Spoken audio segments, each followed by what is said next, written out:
नमस्कार दोस्तों, खूनी निशान चैनल में आपका स्वागत है, जहां हर हफ्ते मिलती हैं आपको हॉरर और रहस्यमयी कहानियां। हम पूरी मेहनत से आपके लिए वीडियो बनाते हैं। खूनी निशान को लाइक करना और सब्सक्राइब करना मत भूलिए। लेटेस्ट हॉरर कहानियों के लिए बेल आइकन जरूर दबाइए।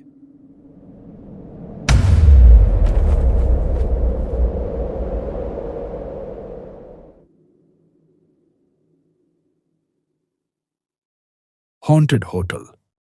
शहर के एक कोने में एक पुराना सा होटल था जहां लोग ज्यादा रुकना पसंद नहीं करते थे। दिन में वह होटल बिल्कुल सामान्य लगता था, लेकिन रात होते ही वहां अजीब सी खामोशी छा जाती थी। एक दिन आरव कुछ काम से उसी शहर आया था। रात बहुत हो गई थी। उस रात आरव उसी होटल में रुकता है। वह होटल के अंदर जाने लगता है। वह होटल के अंदर आते वक्त सोचता है कि आज इसी होटल में रुक जाता हूँ और कल सुबह अपने शहर वापस चले जाऊंगा। रिसेप्शन पर ज्यादा बात नहीं होती, बस चाबी दी जाती है और कमरा बता दिया जाता है। आरव लिफ्ट की ओर जाता है और 6वें फ्लोर का बटन दबाता है। लिफ्ट ऊपर जाने लगती है। आरव लिफ्ट से बाहर निकलता है। होटल इतना शांत होता है कि किसी के चलने की आवाज भी साफ सुनाई देती है। आरव को होटल का इतना शांत होना कुछ ठीक नहीं लग रहा था, लेकिन थकावट के कारण उसने इस बात पर गौर नहीं किया। आरव अपने कमरे में जाता है। कमरा साफ होता है, लेकिन काफी पुराना लगता है। बिस्तर के ऊपर पीली सी लाइट जल रही होती है। आरव थोड़ी देर फोन चलाता है। थोड़ी देर बाद वह सो जाता है। अचानक आरव को ऐसा लगा जैसे कोई उसका गला दबा रहा हो, लेकिन कमरे में कोई नहीं था। जब आरव ने उठकर देखा तो उसे कमरे के कोने में किसी की परछाई नजर आती है।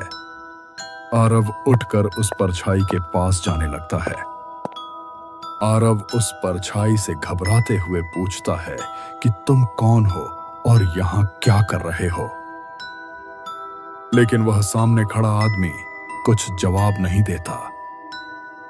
आरव दोबारा उससे पूछता है कि कौन हो तुम? कुछ जवाब क्यों नहीं देते? वह आदमी जैसे ही पीछे मुड़ता है, उसके चेहरे पर हल्की सी मुस्कान थी और उसने होटल स्टाफ के कपड़े पहने हुए थे। आरव उस आदमी के चेहरे को देखकर डर जाता है। वह आदमी उसकी ओर भागता है और उसका गला दबाने लगता है। आरव कुछ बोल नहीं पाता। फिर वह आदमी कहता है कि यह कमरा मेरा है। थोड़ी देर बाद वह गायब हो जाता है। आरव डर के मारे वहां से भागने लगता है।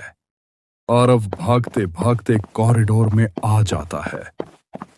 वह दौड़ते हुए लिफ्ट में आ जाता है और तेजी से ग्राउंड फ्लोर का बटन दबाने लगता है। लिफ्ट नीचे जाने लगती है। आरव तुरंत लिफ्ट से निकलकर रिसेप्शन की ओर भागने लगता है, लेकिन रिसेप्शन पर भी वही आदमी खड़ा होता है और अजीब तरह से हंस रहा होता है।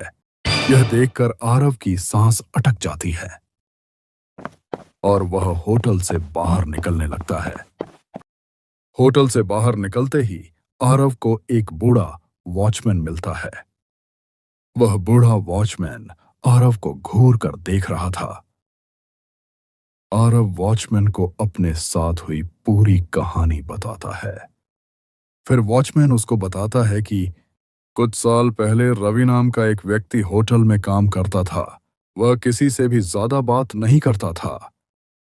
किसी पारिवारिक डिप्रेशन के कारण उसने आत्महत्या कर ली। वॉचमैन से कहानी सुनने के बाद आरव समझ गया कि उसने कमरे में रवि की ही आत्मा देखी थी। आरव उस रात ही अपने शहर चला गया।